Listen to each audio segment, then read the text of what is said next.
car nous avons décidé de creuser et d'approfondir l'idée d'une possible corrélation entre la légende de Sun Wukong et le manga One Piece. Et à ce niveau-là, vous allez vite comprendre qu'il ne peut pas s'agir de simples coïncidences.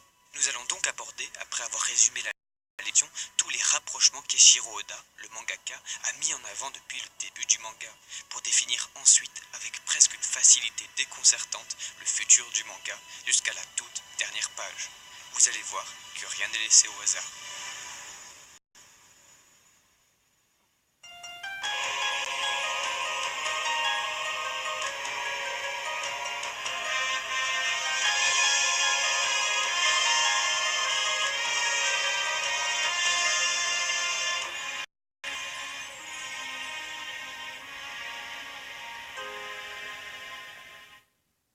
Pour commencer, nous allons faire une petite leçon de littérature sans faire aucun rapprochement avec One Piece pour le moment. Nous vous laissons découvrir la fameuse légende, vous allez vite comprendre. Alors que la légende de Sun Wukong. Sun Wukong est tout simplement le personnage fictif le plus connu de la littérature chinoise, plus connu en France sous le titre du roi singe et au Japon sous le nom de Son Goku. Il est le héros principal du roman de Wu Chengen, L'Action vers l'Ouest. Connu pour ses pouvoirs magiques et son caractère espiègle et insolent, notre héros est chargé par son maître, Sanzang, dont il est son premier disciple, de partir en Inde pour ramener les écritures sacrées de Bouddha en Chine. Vous venez donc d'entendre un résumé de la légende du roi singe, et beaucoup de détails ont dû vous sauter aux yeux, que ce soit le caractère du singe faisant ensuite écho au Luffy, sans rappeler que ce dernier est inspiré du singe lui-même, ou qu'encore il est surnommé Son Goku au Japon, rappelant ainsi tout de suite le personnage épique de Dragon Ball. Et oui, ce roman est une véritable source d'inspiration pour les mangaka. Nous venons de citer Eiichiro Oda et Akira Toriyama pour One Piece et Dragon Ball, mais la liste est beaucoup plus grande.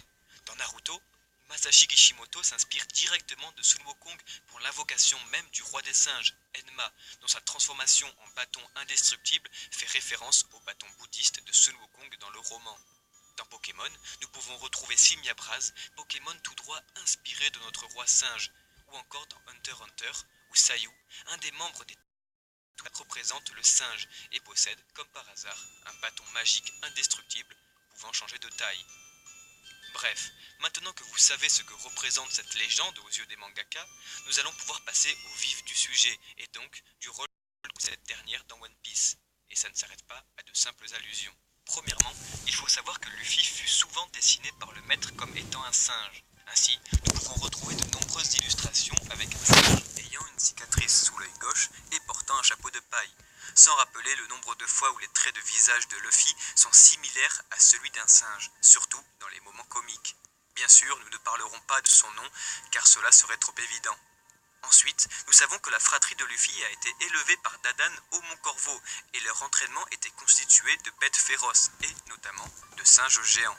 C'est des années plus tard qu'Eiichiro Oda récidive en faisant s'entraîner Luffy pendant 2 ans sur Ruskaina, île peuplée comme par hasard de singes géants.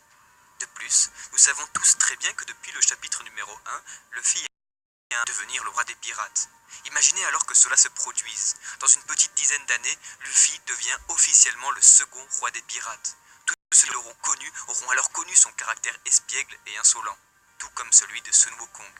Et quoi de mieux alors que celui du roi singe? La boucle serait bouclée pour Eiichiro Oda et Wu Chengen.